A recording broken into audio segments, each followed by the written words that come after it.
सुबह का सूरज एक छोटे से गांव के घर को नहलाता है, लंबी छायाएं डालता है, क्योंकि राघव और उसके माता पिता दिन के परिश्रम की तैयारी करते हैं। राघव अपने माता पिता के साथ खेतों की ओर चलता है।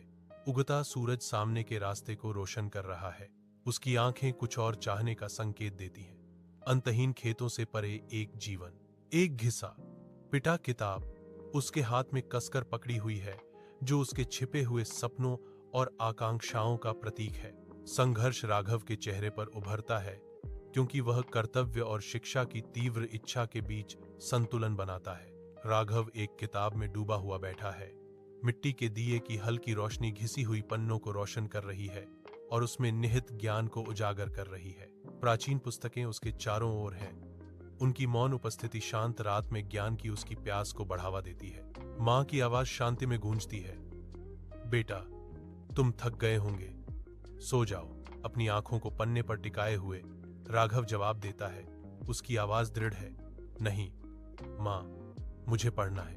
राघव गांव के स्कूल के सामने खड़ा है। उसके युवा चेहरे पर दृढ़ संकल्प अंकित है। शिक्षक राघव की ओर गर्मजोशी से मुस्कुराती है। उसकी आंखें गर्व और प्रोत्साहन से भरी हैं।